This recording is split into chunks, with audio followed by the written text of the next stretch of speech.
It's good to be with you. Let's pray together, shall we? Lord, we thank you for the day. We thank you that you truly are the fount of every blessing in our life.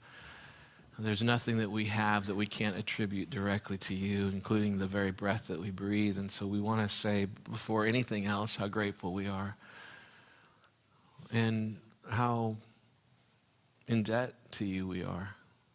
And I pray that today as we think about these things and we think about your goodness to us and the opportunities that we have that so many other people don't have, that you would speak to us. Holy Spirit, we invite you to come.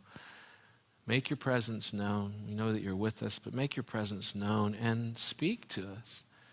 Help us to conform just a bit more to the image of Jesus. We ask these things in his name. Amen. Hey, have a seat. It's great to see you today. Thanks for coming.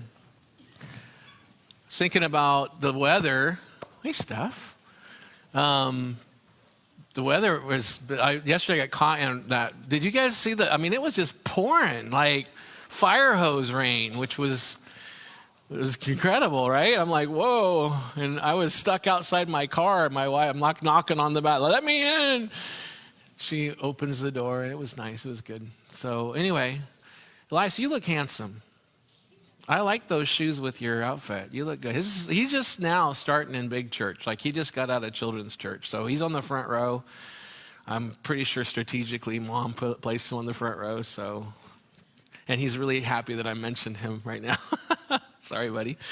Pastor Joe is still recovering from, if you haven't heard, I think most of you probably have, he had a car accident a number of weeks ago, and he's doing better, but he, surprise, surprise, you don't recover quite as fast at his age as you do when you're in your 40s. And so he's having a hard time with that, but he's being good, and he's listening to his doctors and his wife, which is very wise, and he's taking some time, and we're happy to be able to give him that time off. Keep praying for him.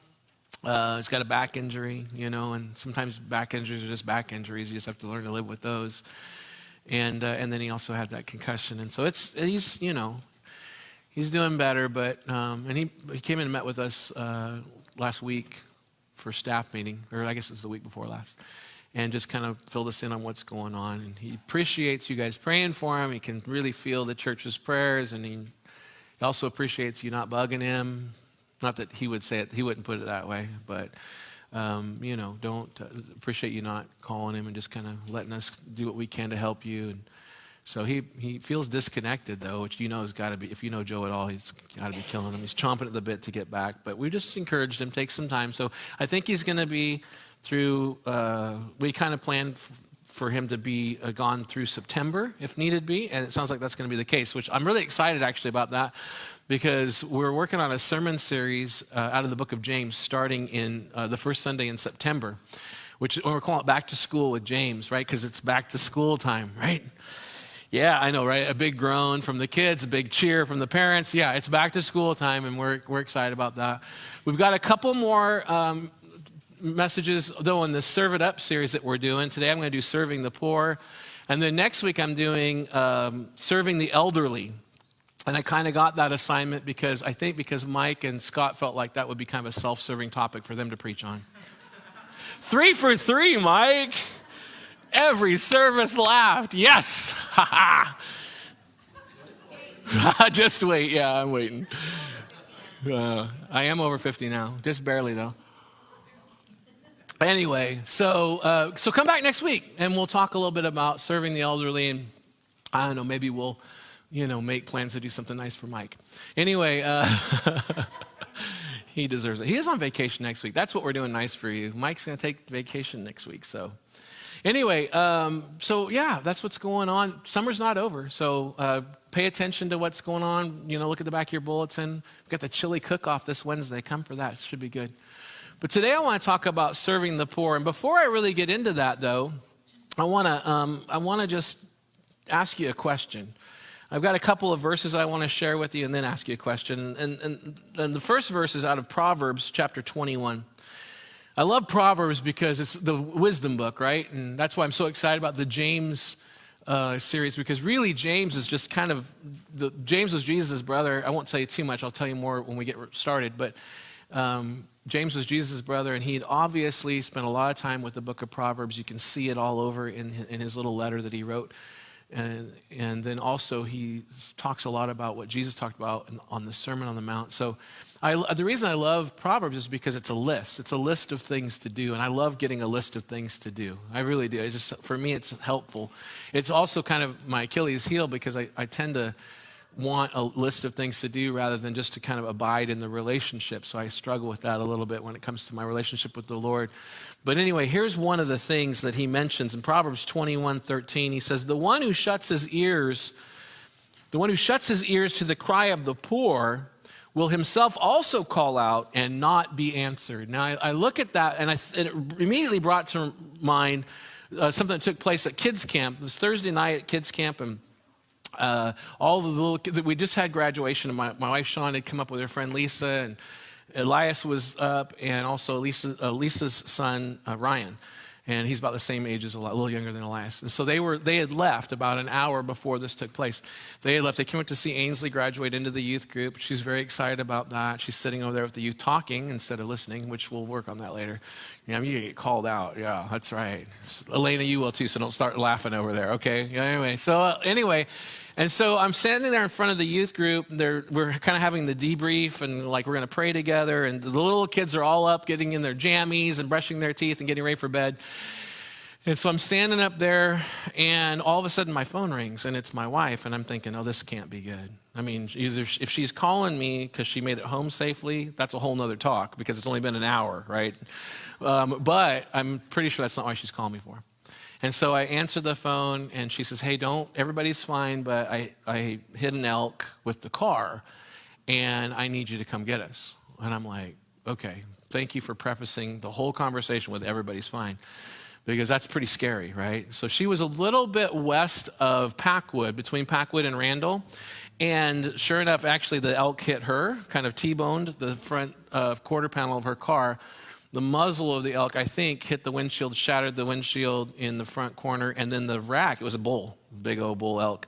The rack came around and smashed out the driver's side window, so there's glass all over the inside of the car, and it tore off the mirror, and the door is all mangled, and the fender's all mangled, and, the hood is kind of messed up. And so anyway, and it wasn't a very valuable car, so it was kind of a total loss, but I think we're going to put it back together, me and Steve Beeman. Anyway.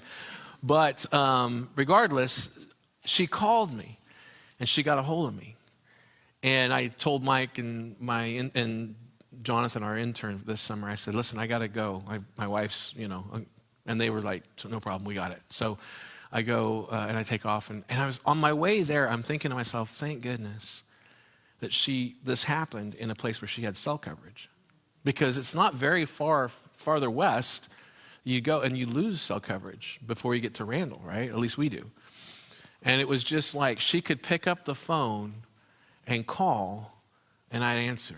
I mean, you imagine, you got two ladies and two little kids in a car that you can't lock because the window's blown out there in the dark, in the middle of nowhere, and who knows when a deputy's going to drive by. It was kind of scary, right?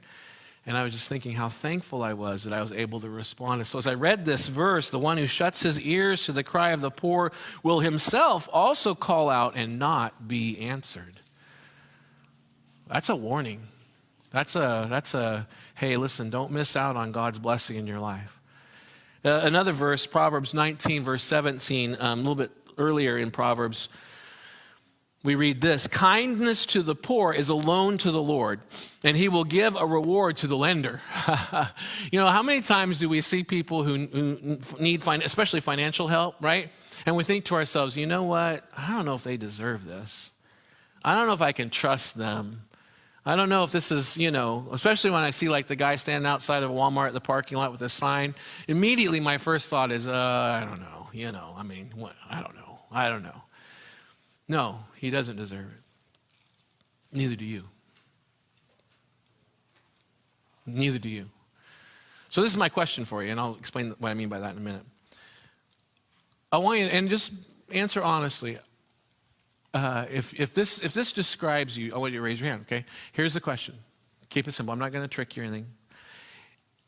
Can you remember any time in your life, for any period of time, where in any way, whether financially or emotionally or health or whatever, you were poor? If you can think of a time that you were poor, raise your hand, okay? Yeah, me too. Yeah. So we all know what it's like, not maybe all of us, but most of us know what it's like to be poor. We know what it's like to be poor. And certainly if we were talking about spiritually, before we came to Christ, we were poor, weren't we? We were broke. We were destitute. We had no hope. We had no way of getting hope. And yet, look at what God did for us. Look at what Jesus did for us. Did we deserve it? No. Did we earn it? No. And yet he gave anyway. So I want to talk about that. I want to talk today about 3 different ways that you can serve the poor. And I want to start with this. I want to start with how you can serve the poor in your church. All right? Boom. Look at that. That's pretty cool. Nice job, guys. Okay. Serve the poor in your church. And I want to read a verse to you. This is in 1 John chapter 3. I love these 3 letters of John, 1st, 2nd, and 3rd John. I love these 3 letters because by the time that he wrote these letters, he's kind of an old man. He's kind of a church father.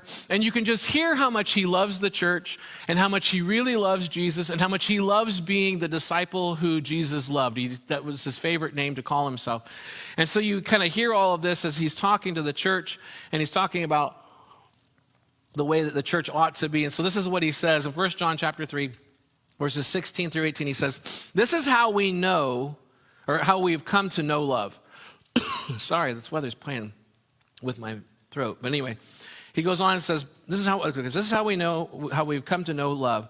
He laid down his life for us. So immediately he says, this is what love looks like. Jesus is the picture of love, right?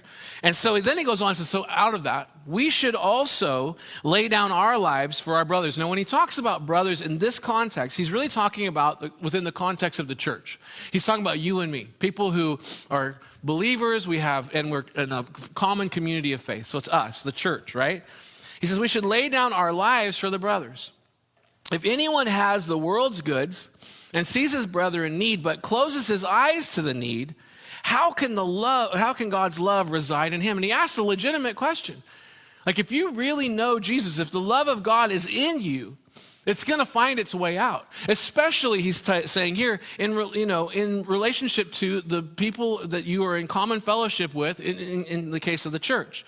It goes on and he says, little children, we must not love in word or speech, but with truth and action. Now, a few weeks ago, I explained to you that I loved you. Remember that? I said, I love you. There we go. Good job. You guys did better than any other service, okay? And what I mean by that is that I'm committed to you.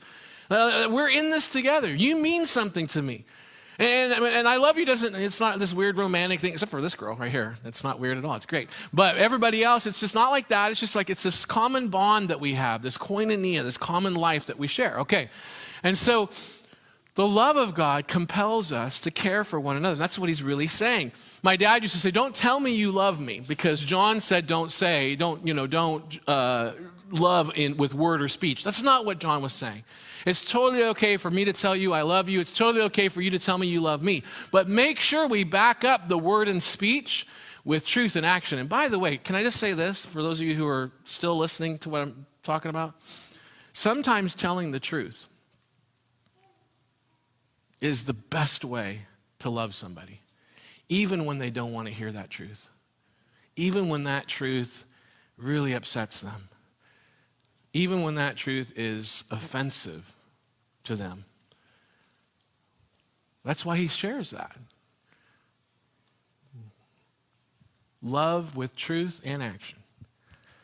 And it's hard. I get it. It's hard. I love the picture of what the church looks like in Acts chapter 2. This is kind of the model for the modern church. This is what we ought to be basing our church on. It's this idea that, the church has just been born, right? You remember Pentecost happens and Peter preaches and 3,000 people are added to their numbers. And it says, now all the believers were together and they held all things in common. Okay, all things in common. What does that mean? It's real simple, right? It means that it's not Warren's boat. It's Warren and my boat. It's our boat, right? And it's not John Britton's house. It's John and I's house and his hot tub. It's our hot tub, John. It's our hot tub, okay? Yeah, Yeah, no, seriously. It's like, it's not AJ's basketball court. It's our basketball court. You get what I'm saying? They held everything in common. Nobody held, well, this is mine, okay? Like, I'll share this, and this, but ooh, this is mine, this is mine. No, they held all things in common. It goes on and says this. It says they sold their possessions and property and distributed the proceeds to all as anyone had need. They distributed the proceeds to all.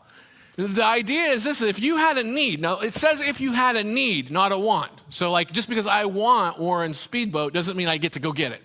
Although Warren's a good guy and he might just let me have it anyway, but and set up a nice monthly payment plan. But the point is that if we have needs though, we ought to be looking like we look at our stuff as not our stuff. And it helps a lot to think about the reality that our stuff really isn't our stuff at all. I mean, if my life isn't my life because I surrendered it to Jesus, then that means my stuff isn't my stuff. It's his stuff. And so we hold everything loosely. And that's the picture. We serve the poor in our church. Look, everywhere in our own congregation, there are people who go through difficult times. Sometimes it's financially difficult, right? They just don't, they're just not able to make ends meet. And so we can help them financially. We should look for opportunities to do that. Sometimes it's not just finances. Sometimes it's other things. Like, we've got widows in our congregation, or we got widowers that are like, it's harder for them, or single moms or single dads, right? We've got grandparents that are raising grandkids. Look, for my wife, right, who's a super capable lady, one of the best things I can do for her, she tells me all the time, is go grocery shopping with me. Not because she wants to be with me, although she does, right? Don't you? Yes. Okay, so, but because I can run roughshod on the kids. Now think about that from the perspective of a single parent. They don't have anybody. You could just volunteer. Like, hey, listen, I know you probably got to go grocery shopping. I can either sit with the kids or I could go with you and kind of keep the kids in line, and you could really help a lot. Listen, the two places you look to see what people value the most, you look at their date book, like how they spend their time, and their checkbook. And nobody over here knows what a checkbook is, right? I say checkbook to the teenagers, like, what's a checkbook? I don't know what a checkbook is. Just be quiet. No one cares, all right? Warren's got a checkbook. He'll show you what it is. Anyway, so the point is this: where people spend their time and their money. Listen, if you want to help, then hold your time and money a little more loosely. Look for opportunity. Look, turn on those spiritual eyes. Ask God to reveal places where you can help the poor in your own church. Start there. There's lots of people that could use help. And even just by giving to the church, you're helping people in our church, because we use the tithes and offerings that you give to resource people, to help them. Sometimes it pays rent. Sometimes it pays electric bill. Sometimes it buys them food or gas to get to work. Most of the time, it resources them in a way that's not tangible. Most of the time, it resources them in a way that gives them hope of the gospel. Serve the poor in your church. And that's what this whole passage in Acts chapter 2 that should have come up on the screen, but nobody's back there paying attention, Matthew. Anyway, so yeah, that's the way it should be. Now, the second thing is this: I want you to learn how to serve the poor in our community. And so I have a friend of mine, Frank, who's here, and he's going to come up and talk to you. Frank is actually a friend of our church. Frank has been to our kids camp that we have every summer. He came one year. I'm trying to remember, Frank. It must have been like 3 years ago. I think it was 3 years ago. Yeah. Frank was there as kind of our missionary. And I'm going to let him tell you, but he's in charge of Community House in Longview. And it's a ministry that we have, that they have in that community. And I want him to tell you about it. I think he's got a couple of stories he's going to tell you. And then we'll talk a little bit about how you can serve the poor in that regard. Go ahead, Frank. So when I did the camp 3 years ago, I wanted to act out some of the parts of what people come through, some of the situations they come through that why they end up homeless. And really there are, 3 breakdowns of, there's people that lost their housing and they fell off for just a little bit, and they might need a month of reprieve and some help. Then there's those folks that have mental health and they need vocational training, and they also need that back to college stuff that takes a little while. So that might be 60, 90 days. Okay. And then there's those folks that it might take up to 2 years because they've got chemical dependency, mental health, and then all the other stuff to deal with. Right. So what we do, I know for a fact it takes 2 years for, we had 2 sets of moms, single moms with 3 kids, and both of them took about 2 years through Community House, which is clean and sober. Right. Yes, we've got to do UAs and hold them accountable and help them to become employable again, to help the kids become workable in school. Right. And so we have the tutors from the school district come in and help. We would love to have your folks come in. And just like I participated in your camp, we've got after school club from 3:30 to 5:30 every day, Monday through Friday at Community House. We got about 120 people right now, and 40 to 50 are children. Right. Half the children are under the age of 6. Okay. Tons of babies, tons of single moms. Right. So this after school club, what do they do? What would we do there? Well, you read a story, play checkers, build a relationship. Okay. You know, within the context of the group. Sure. And, you know, obviously, when you build a relationship with the residents, because we do the meals you guys serve every third Monday, Right. those are golden opportunities to start relationships, because I don't want to fill, you know, I'd love to do Bible study there and all that stuff, but they're only there temporarily. Right. And there's 30 to 40 different congregations that come in and feed every night. So I want the congregations to reach out. Sure. And then we can invite them to church if they live in the Lewis County area or whatever. Yeah, we've literally had someone sleeping in the woods in Lewis County. Mike Stavig called me. Yeah. And someone else was, remember that? Yeah. And that guy, he came and he stayed and he did great. Actually, the guy that was supposed to come didn't come, but the buddy that we thought was too far to reach, he ended up doing rather well. That's good. Yeah. That's good. So we do every third Monday, we go down and we serve a meal. So that's one way. It's kind of the entry level way that you can connect with Community House. You can give. I put the web address in your notes and the bullets, and you can also connect with them there if you wanted to help give some time. If you don't have money but you have time, or if you have money and time, you can give both. I'm sure they won't turn either one down. It costs. I imagine it costs a lot to. You know, it takes about 500, 600,000 a year to.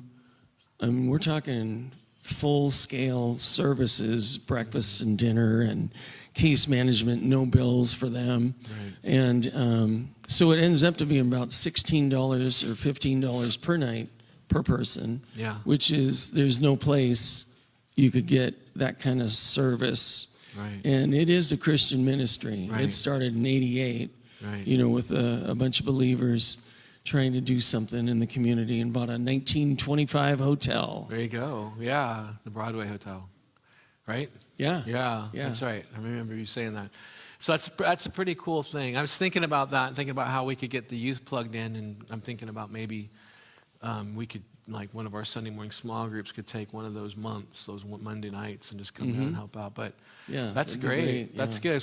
So if you want to help Community House out, there's a couple things you can do. We're going to take an offering at the end of this. You feel free to be great to send Frank out of here with a big pile of cash for that ministry. If you feel led to do that, you can do that. Just write on the outside of the envelope or the check or whatever, Community House, and we'll make sure it gets to them. Or you can go to the website and give. I think they have a PayPal. You can give through PayPal there or whatever.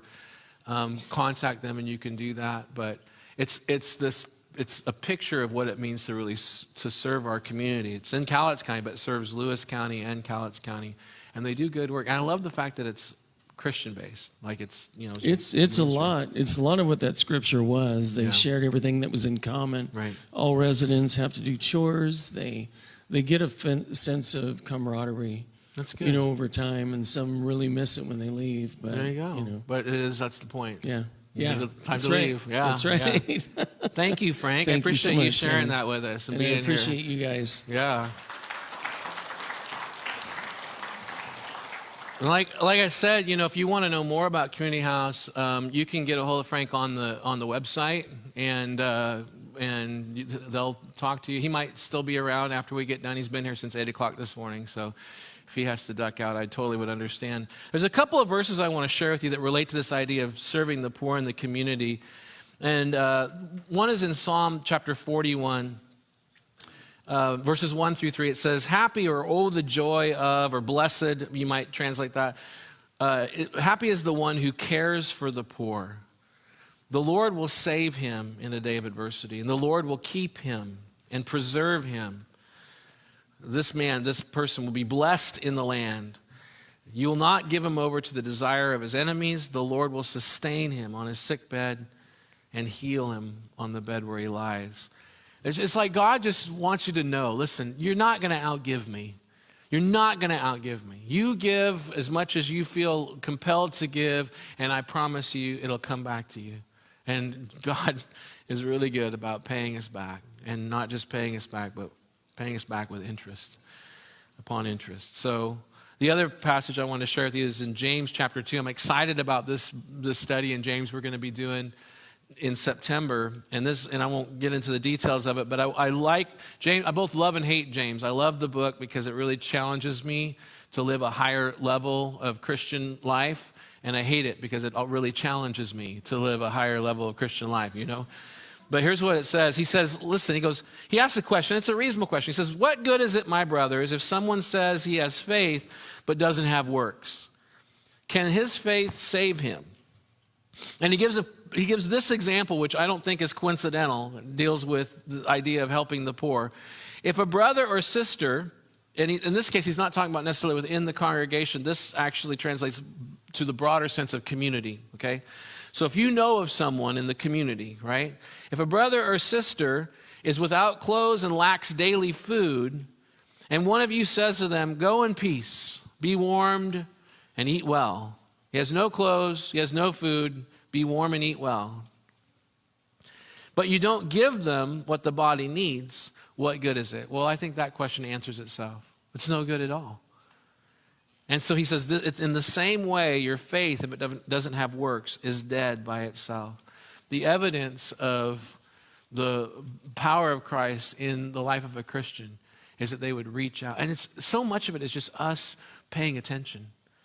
We become aware of something that's going on, whether it be at Community House or at the Union Gospel Mission or Crisis Pregnancy Center or any of these other places where they're reaching out to our community and they're helping. We become aware of it. We begin to pray carefully and thoughtfully and openly. God, why did you show this to me? Why did you have me here on the day that Frank was here? And what do you want me to do? All right, the third thing I wanted to talk about today was serve the poor in our world. Excuse me. This is the third message. All right. So the Apostle Paul wrote a letter to the church in Philippi. And this is a church he cared a lot about. He had a very close personal relationship with this church. He started this church. He was probably responsible for most of the conversions and people came to know Jesus when he shared the gospel in this town of Philippi. And so he's writing this letter.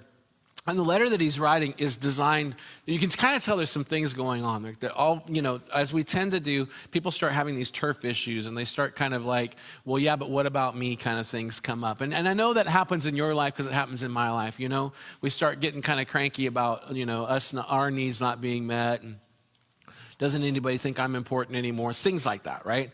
And so this whole letter is it deals with that, but particularly this section in chapter 2, verses 4 through 11, I want to read this to you. He says this, he says, everyone should look out not only for his own interests, but which, by the way, no one has to teach you how to do that.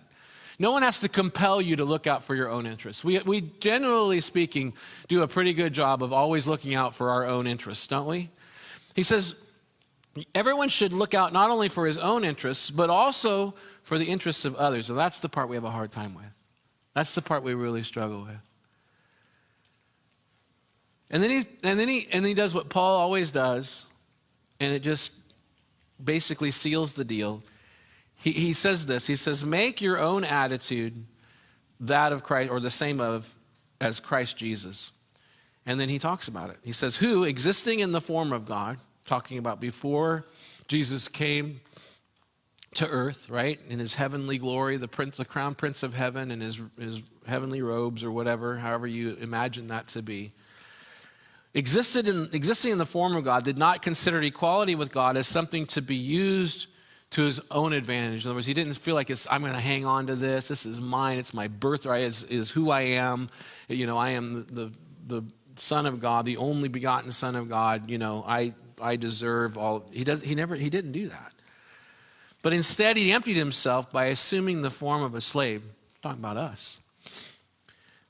Not only assuming the form of a slave, but then taking on the likeness of men, which if you think about the picture of Jesus humbling himself, not just to become in the likeness of men, like me or like you, but a totally dependent and helpless baby born to a poor and insignificant Jewish couple. And when he had become a man in his external form, he humbled himself, as if that weren't enough, by becoming obedient to the point of death, and not just any death, but even to death on a cross. Paul's laying it out. He's saying, look, you know, you hold on to your birthright, to your stuff, the stuff that you have a legitimate right to it, and you hold on to it so tight, right? But that's not the same attitude that Jesus had, is it? So he says, for this reason, God highly exalted him. For this reason, God highly exalted him and gave him the name that is above every name, so that the name of Jesus, every knee would bow, of those who are in heaven and on earth and under the earth, and every tongue should confess that Jesus Christ is Lord, to the glory of God the Father. The picture is really simple. It's this. It's stop holding on to your stuff, to your time, to your resources like this. If you're going to be like Jesus, you're going to hold everything with the open hand. And you're going to make it available, not to just anybody who cares to come and take it, but you make it available to God. In your community, you make it available to God. In your church, you make it available to God. And certainly in your world. So I want to tell you a story. I just got back from Taiwan, which was a fun trip, although I don't travel well. I don't like flying 13 hours or more. Actually, I think on my way there, it was 20 hours total travel time. And on my way back, it was longer, a lot longer. Anyway, but there I am, and I'm in Taiwan. And what happened was, if you want to know how it kind of came about, I had met a guy that was friends with Rob Nolan, and I was talking with him at Rob's house, 4th of July, 2017, so last summer. And he was asking me about our youth ministry here, and I started talking to him about what we do with the Yes Team, and how, you know, we train students in servant leadership, and we train them to not only be servant leaders, understand what that means, but also to be spiritually vibrant in their walk with God. We train them on how to teach and how to lead and how to just basically how to serve others, right? And so I'm talking to him about this, and he's listening to me, and you know, and then he's like, "Thanks for sharing that. I really appreciate it." Then about 4 weeks later, he's back in Hong Kong, and he sends me an email and says, "Hey, listen, could you do me a favor? Could you type out in an email everything about youth ministry that you do?" I'm like, "No." Thanks for asking. No. But I said, we were actually scheduled to go to Hong Kong in October just to visit our friends. And so I said, I'm going to be in Hong Kong for a couple of weeks in October. I'd be happy to stop by your office. If you have questions, you can ask me. Like, I think that's going to be a lot easier for me. I give up an hour and a half of my time. Got approval from Mrs. Brown to do that. She was more than happy to have that happen. And so I did it. So I show up. And it's not just him, but it's this other gal, Melanie, who's from Taiwan. She's also an administrator at one of the other schools. See, there are a whole bunch of international Christian schools all along East Asia. Places like Cambodia and Taiwan, Hong Kong, Japan, the Philippines, Malaysia, South Korea. I mean, like I'm probably leaving some out. All of these different schools.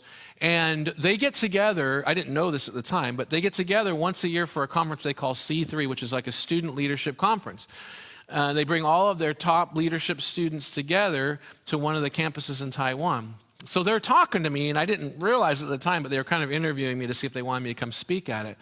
And so I'm just like talking about Yes Team and talking about what we do and talking about, you know, what God's revealed to me about, you know, student leadership and stuff like that.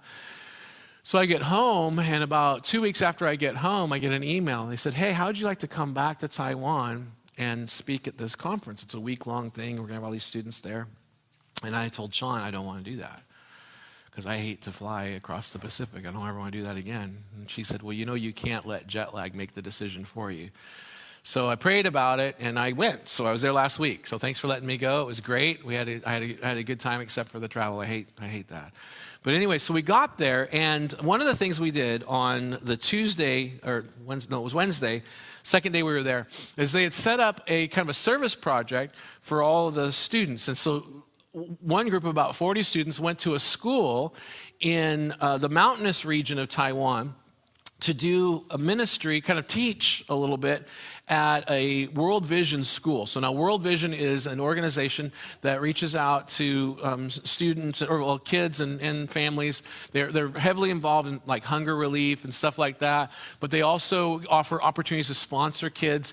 And if you sponsor a kid, then they have schools in those communities, and so you can sponsor a kid, they get to go to school, they get to eat, but most importantly, they get connected with those World Vision people. Were incredible Christian folks. I mean, they just love those kids and love Jesus, and we're sharing Jesus with them constantly. So we're there, and we're doing like this little school with them. It's just like us. They're not in school yet, but because we were there, they brought all the kids that were in the program to the school a couple of weeks ahead of time. Said, listen, there's going to be some kids showing up. They're going to teach you English. They're going to teach you math. They're going to do stories with you. We ate together. I ate chicken foot soup. Yeah, no, not yummy. It was okay. It was good. It was fine. It's not bad, but when seeing that chicken foot, just, you pull it up in the dipper, like, oh, I'll take everything but that foot. Please leave that in the bowl. Anyway, and so we had that, and we got to play games with them and stuff like that. So I want to introduce you to one of the kids. His name is Young Guy. And Young Guy is a young guy. Pretty great, huh? Easy to remember his name. So the funny thing about this kid right here, he's the one in the yellow, okay? He wasn't supposed to be there. He was one of the kids in the village, but he wasn't officially sponsored, right? And so he shows up because he hears all this commotion going on at this school, which is kind of in the center of the village. And he sees all of these. Now, the kids in the blue shirts, those are all the kids from the conference, okay? There's about 40 of them. And the way they had set it up was they had invited 40 kids to come to the school so that each kid from the conference would have a buddy, call him a buddy, right? And so you're responsible for this village kid. And so anyway, that was what the deal was. Now, a couple extra kids came, which was fine. That means one of the conference kids had more than one buddy. This kid shows up. And I'm standing there and I go, hey, how's it going? He looks at me like he doesn't speak English, right? He doesn't know, like, hey, how's it going? He doesn't know what that means. And so he's kind of like, hello. And that's all he knows. He knows hello, right? I'm like, hey, my name's Danny. Hello. That's all he knows. And I'm like, you know what? You just need to go in there. You'll be fine. So I send him into one of the classes. Well, then the World Vision lady comes over to me and goes, he's not part of our group. And I'm like, oh, well, I'm sorry. She goes, it's okay. No big deal. But, the thing is like, if he comes today, then you might want to come back when school starts. And he doesn't have a sponsor. And we can't take every single kid in the village without more sponsors and yada, yada, yada. And so I'm like, oh, my bad. And so she says, it's fine. And so we just loved on him, right? And it turns out this kid isn't sponsored, right? When he was there, he wasn't sponsored, but he was on their list. They had sent out, when a kid gets on their list, they take his picture and they put down his bio and they put it on a card. You've probably seen these if you've been around Compassion International or maybe World Vision. They send it out to, places like the United States so they can kind of, okay, this is Young Guy, this is who he is, this is where he lives. And these Aboriginal people, these indigenous people, they're not Chinese, right? They're more like South Pacific. And they live up in the mountains, and it's really poor up there. Like the Chinese came in, after a big political upheaval, they came in and kind of took over the flat areas. And so these guys from the Bahun tribe, they live up in the mountains, and they just they're farmers, and they do what they can to scratch out a living. It's beautiful up there, by the way. It's like the Goat Rocks, only with all lush jungle vegetation. It's amazing.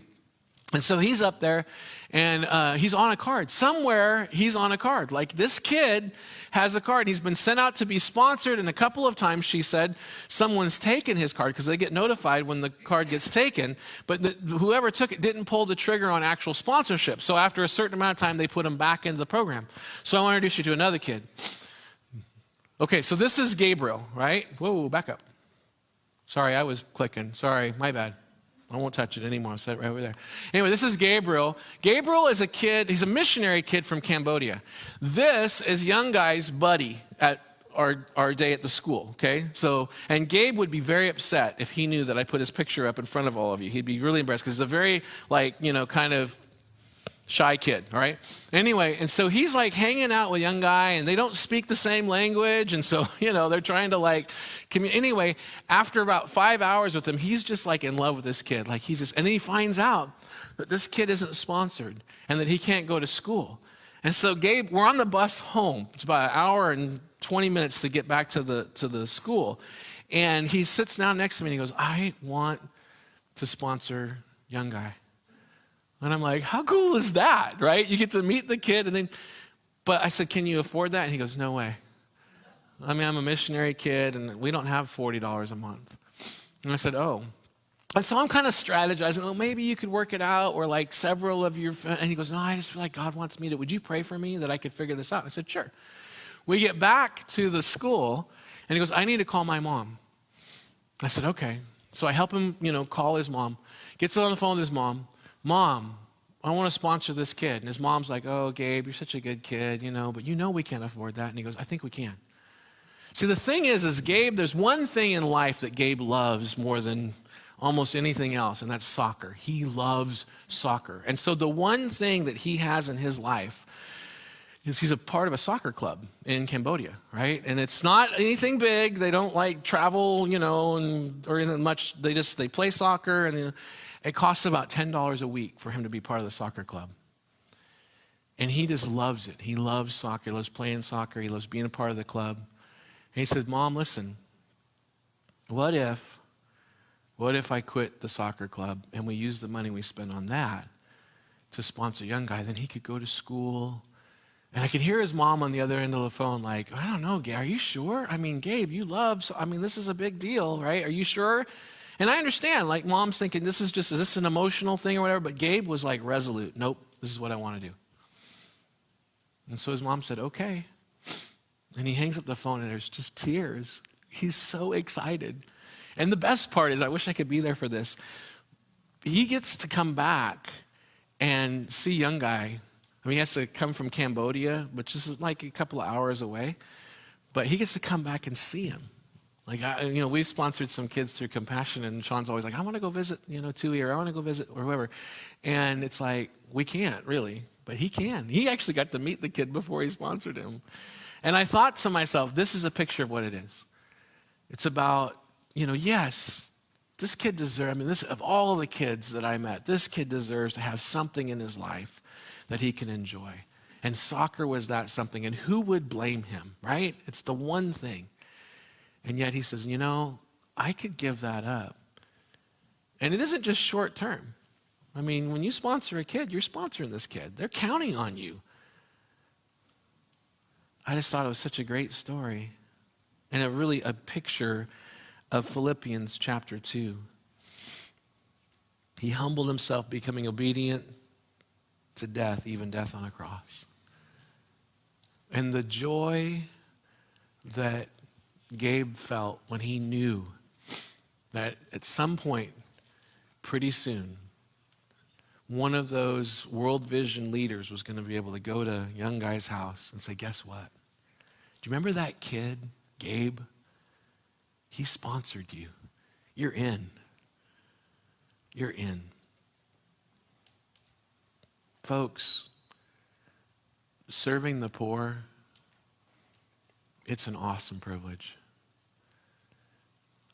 It's an awesome privilege. That passage in Philippians reminds us of the death and burial and resurrection of Jesus.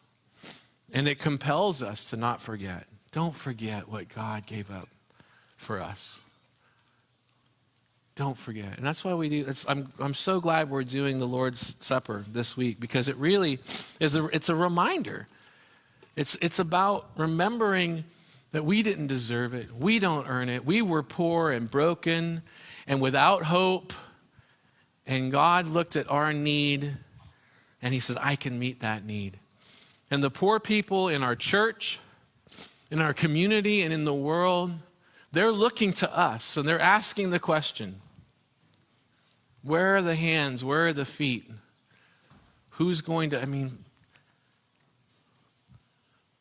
meet the needs? And the answer is simple. Those whose needs have been met. And so we're going to take some time and we're going to worship the Lord and take the Lord's Supper. And I want to encourage you, the way we do communion is really pretty simple.